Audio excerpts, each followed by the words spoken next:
Welcome back to the Filmcast. I'm Asher, and today I will be reading my third Monsterverse continuation story. In this video, I will be reading Rise of Biollante, which, based off the title alone, reveals that this story is about a fan-favorite monster in the Godzilla universe named Biollante. With that out of the way, let's get into my third Monsterverse story, Rise of Biollante.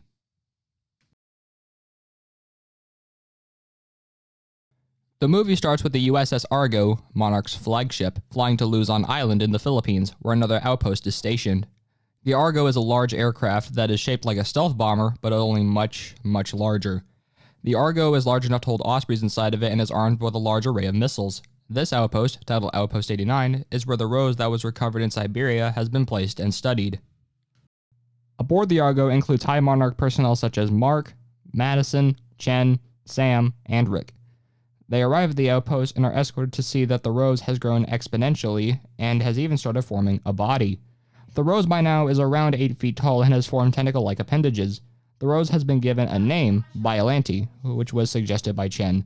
Madison and Chen are particularly fascinated by Biollante, saying that they find its appearance to be beautiful, while Mark is a little more cautious. Mark asks Sam, who is a technology expert, about what defenses the outpost has in case Biollante starts wreaking havoc. Sam informs Mark that the being is being monitored constantly and they have several plans to exterminate it if it's necessary. These plans include using a team armed with flamethrowers and also maser cannons if those don't work. During their conversation, Rick informs everyone of a project that's about to be tested on Skull Island, and everyone moves into a separate room to witness the test. On Skull Island, Nick Adams, wearing a prototype uniform, is seen waiting to be called for the test, which he will play a huge part in. As Nick waits to be called for the test, he watches Zilla through a camera and is surprised but delighted to see Zilla interacting with another monster named Titanus Kamatathrax. Nick, however, is called for the test to begin, and he makes his way to the outpost's containment room. Nick arrives and is greeted by Audrey and other personnel, and he begins the test. The test in question is a test trial for the Mechagodzilla prototype that has been in construction on Skull Island. Monarch has added new weapons and have approved the test of Mechagodzilla. Nick enters Mechagodzilla and the robot is lifted to the surface of the island. The first part of the trial is to test how well the robot moves, which goes exceedingly well. After this part of the trial proves a success, Nick is then ordered to test Mechagodzilla's weapons. Nick first uses Mechagodzilla's own atomic breath, which has a rainbow color, much to everyone's surprise. Nick then tests Mechagodzilla's other weapons such as missile launchers, maser guns, and serrated blades on the arms of the robot. Nick also tests other abilities, including jets that can make Mechagodzilla fly, and they also test an Orca built in Mechagodzilla. The Orca is a device created by Mark and Emma Russell, which is used to communicate with other Titans. Back at Outpost 89, Mark and Madison are shocked that the Orca was remade, as they were not aware of this. Madison, in particular, is very upset by this, as she doesn't have a good history with the Orca. In 2019, her mother Emma committed villainous acts with it, and Madison was almost killed by Ghidorah in Boston because of the device. Despite some concerns shown by Mark and Madison from use of the Orca, the test trial is a complete success and Mechagodzilla is brought back into the underground base. After the test, personnel from both bases talk about their opinions on Mechagodzilla and many voice their pros and cons about the robot. Madison comes out and expresses her opinion against the use of the Orca, but her concerns are met by a comment from Nick after the test in which he says, "Don't worry, we'll use the Orca well this time. Much better than Emma Russell ever could." Madison asks Nick exactly what he means by that, to which he responds with, "Well, the people using it now aren't bad people like Emma was." Now, one thing to keep in mind is that Nick doesn't actually know who he's talking to. Nick and Madison have never met or spoken to each other, so Nick is under the assumption that the person he is speaking to is someone who isn't even related to Emma.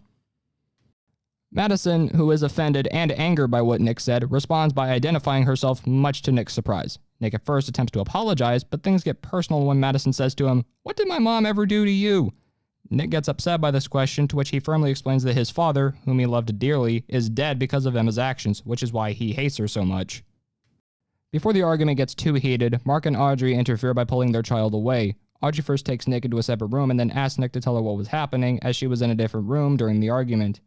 Nick explains what the whole argument was about, and Audrey is upset with him for talking bad about Emma out loud. Audrey knows of Nick's hatred towards Emma, but she's told him to not tell others about it. Audrey doesn't punish Nick, but warns him that she will if he does something like that again. Back at Outpost 89, Mark and Madison have a similar conversation about the incident. Madison tells Mark about what happened and explains she got mad at Nick because the topic of her mother is a very sensitive topic to her. After Mark calms her down, Chen comes in and tells Madison that despite the incident, Nick is actually a really nice person. Madison is at first reluctant to believe this, but soon decides to give Chen the benefit of the doubt. A few hours later, an alarm goes off and all the personnel rush to the containment room. When everyone gets there, they find that Biollante has grown and has started behaving rather aggressively. Biollante, now 20 feet in height, has started growing plants all over the containment room and has started using its tentacle-like appendages to throw personnel across the room. The outpost has decided to exterminate Biollante with a team of men armed with flamethrowers before it can spread across the whole base. However, the outpost has also requested to alert other outposts to send help just in case the plan to exterminate Biollante doesn't go as planned. Mark sends Madison to contact a nearby outpost and she gets a signal from one, but conveniently, the person who responds to her call is Nick. After finding each other out, they first have an awkward silence until Nick asks why she called. Madison explains the situation and she asks Nick for help, which he agrees to do. Madison travels back to the containment room after being called by Mark and comes back to see the flame team entering the containment room and approaching Biollante. The team begins torching Biollante and all the plant-like material in the room, and she unleashes a scream of pain. The screams are so loud that some of the personnel, including Chen, Sam, and Madison, leave the room, but Mark stays to oversee Biollante's destruction. During the torching, some of the tentacles wrap around the flame troopers and clog up the barrel of the flamethrowers, which causes a huge flaming explosion.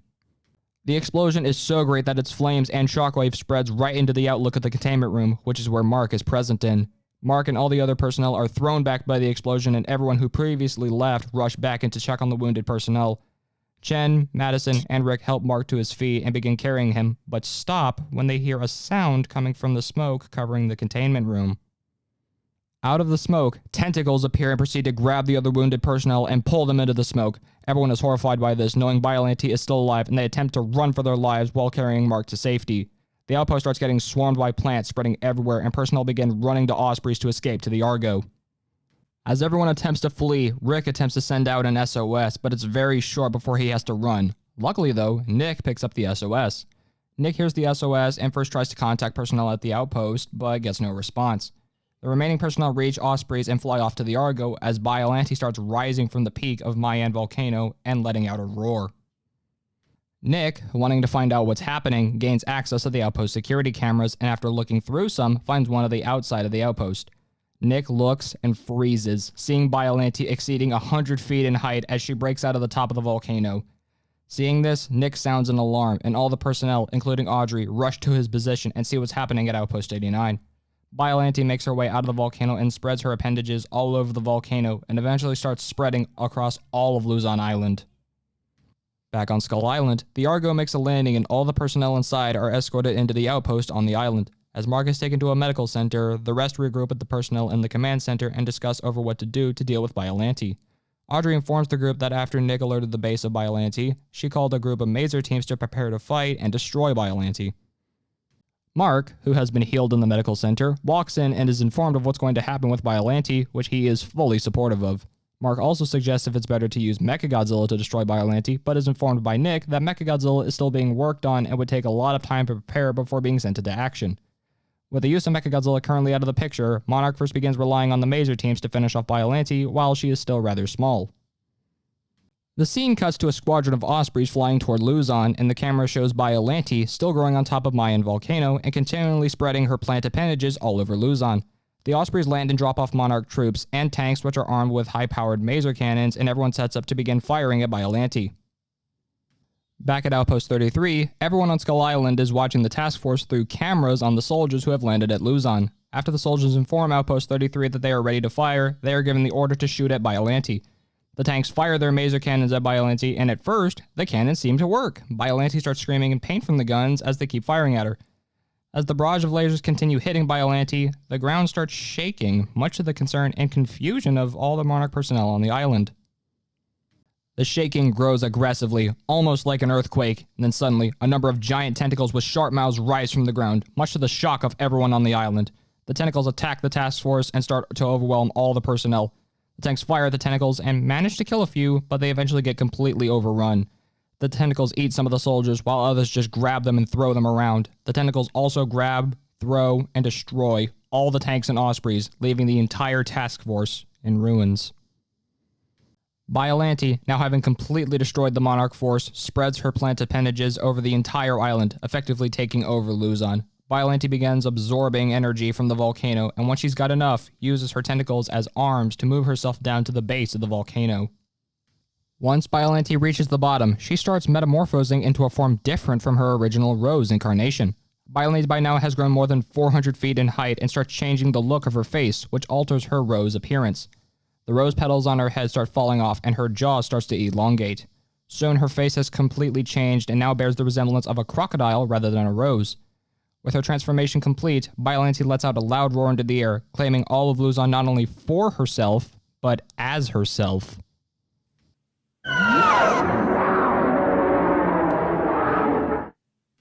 After the failure of the task force, Monarch plans to use Mechagodzilla to finally defeat Biollante before she can grow any larger. The process to make Mechagodzilla fully combat ready will take a few days, and during that time, everyone makes preparations for Mechagodzilla's first mission. As Nick makes preparations, Audrey pulls him aside and once again expresses her worries of how dangerous the mission will be for him.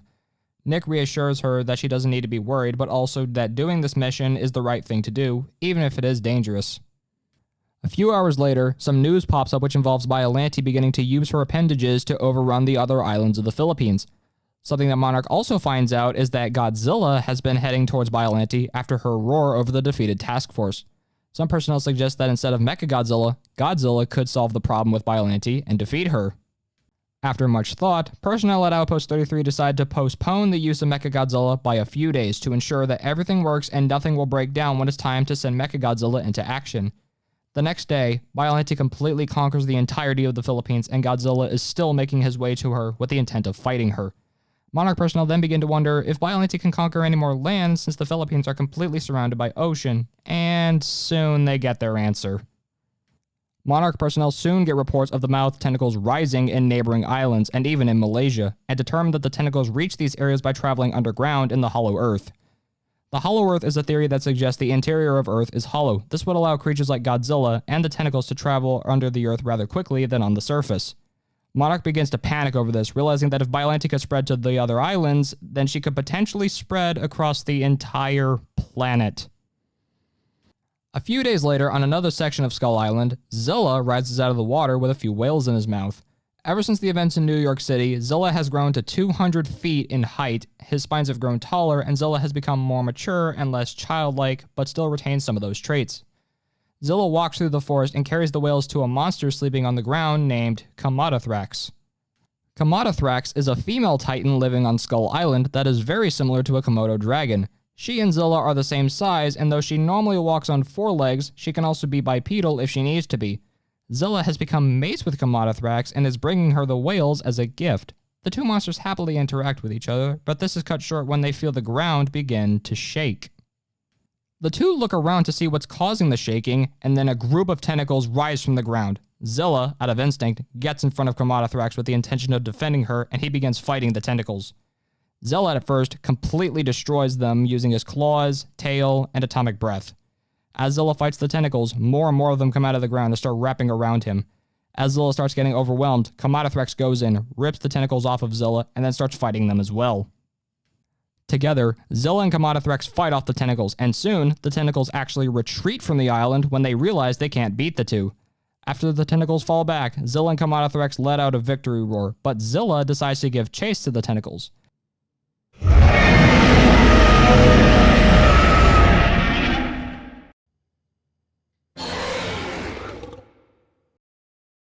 Zilla does this because he wants to completely destroy the tentacles so they can never harm him and his new mate again. Zilla and Kamatathrax give each other a final look, and then Zilla burrows into the ground to follow the tentacles. Back in Luzon, Biollante looks over the island she has claimed for herself, only to notice movement in the ocean. The movement gets closer and then stops, only for a large black mass to rise and stand up. The mass is Godzilla. Godzilla approaches Luzon and makes landfall, and then proceeds to slowly walk up to Biollante, and the two square up. Godzilla and Biollante let out a roar at each other, and the two begin their battle, with Godzilla moving towards her aggressively.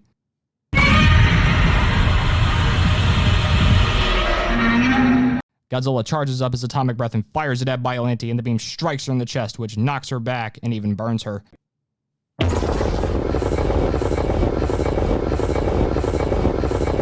Biollante responds to this by forming many mouth tentacles and sending them at Godzilla. Godzilla kills a few, but some of the tentacles reach him and bite into him. Godzilla, only a little injured by the bites, manages to rip them off of him and stomp them into the ground. Godzilla roars at Biollante, and in response, she lets out a loud roar into the air.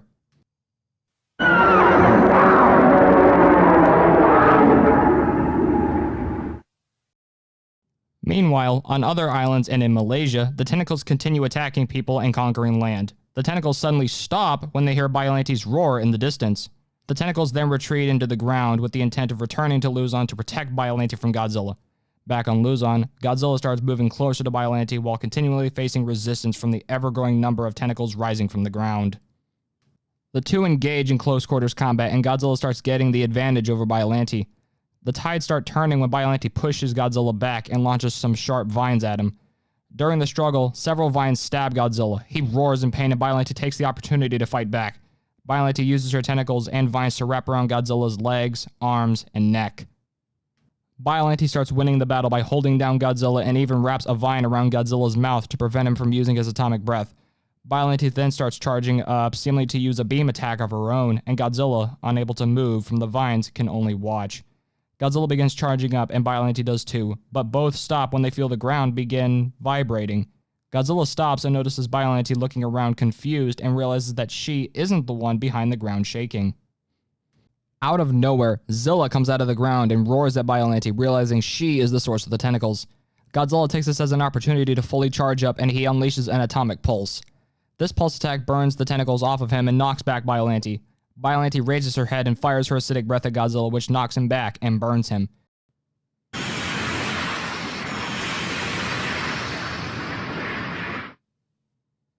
The acidic breath is a green breath that is made up of an acidic liquid which will burn or melt anything it is used against. Godzilla stands back up and squares up despite the injuries from the acidic breath. Zilla walks up to him, and after the two give one look at each other, they look back at Biollante. The two have teamed up to defeat Biollante, and in response, she roars at them and spawns more tentacles. Zilla charges at Biollante and fires his atomic breath at her, which causes her some pain. Godzilla and Zilla continue fighting Biollante using their atomic breath attacks against her, while she fights with her tentacles and acidic breath. During the fight, Zilla realizes that the tentacles will just keep spawning while Biollante is still alive, and decides to make a risky move. Zilla burrows underground with the intention of attacking her from underneath the soil. Godzilla, meanwhile, charges at her once again. Zilla burrows deep beneath the surface, but Biollante is aware of what he's doing and sends a few tentacles to stop him. As Zilla moves underground, the tentacles appear and start wrapping around him. Zilla starts screaming as the tentacles entangle him and block out the only exit, so he starts charging up some sort of power. Back on the surface, Godzilla fights hard, but soon the tides turn against the king of the monsters. Biollante continues unleashing an unrelenting number of tentacles at Godzilla and keeps firing her acidic breath, keeping him at bay. Biollante once again uses her vines to slice at Godzilla, and one of the vines penetrates Godzilla's left hand, leaving him roaring in pain. Biollante then uses her ever-increasing number of tentacles to wrap around Godzilla and to hold him down. Soon the tentacles completely surround Godzilla, and one of them starts strangling him. Biollante charges up an ultra-powerful acidic breath, but stops when she notices the ground glowing green. The ground starts shaking again, and then a green beam erupts from beneath the earth. The beam tears right through Biollante, and she screams in pain.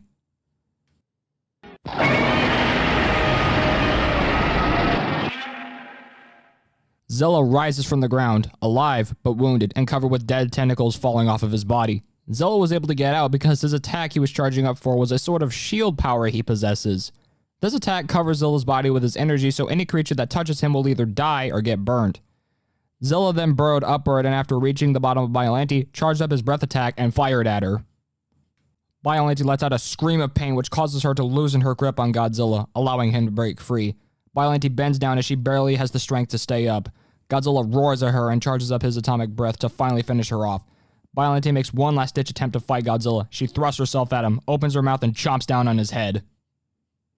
Biollante's final attack is in vain, however, as Godzilla unleashes a powerful atomic breath attack that tears right through her head.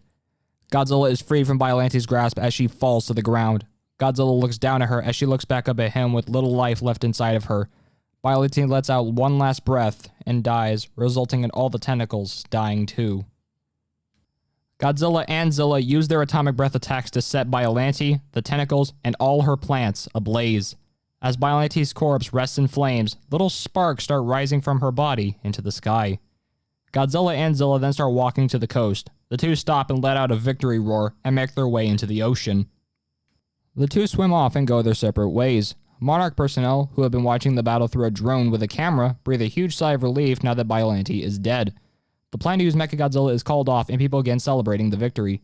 Nick and Audrey sit down looking through the camera seeing Godzilla and Zilla swim away. Nick says, "Thank God we have the king." And the movie ends. In a mid-credit scene, a Monarch outpost is contacted and is asked about a study they are conducting. This outpost was where Project D was sent after being captured in Siberia. The outpost lead scientist lets the other outpost know that they will be keeping an eye on the experiment that Jonah and his men previously created.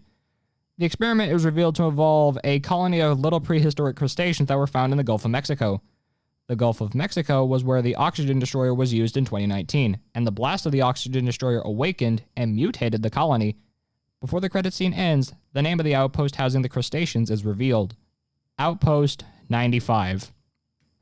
In a post-credit scene, the Apex base housing the mutations seized from the remainder of Jonah's men are shown growing weird creatures in their base. The base leader walks in and is informed that the creatures will soon be ready for an upcoming test. The base leader is asked where the test will take place, to which he responds with, Skull Island. And now I will just say a few notes I took. Biollante's design should heavily resemble and pay much tribute to her design from the 1989 movie. Kamadathrak should look exactly like the way she did from the 1998 cartoon. So that was Rise of Biollante. I loved this story, and I hope you enjoyed it. Join me next time when I read my fourth story, Siege of Skull Island. Until then, have a good day. Peace out.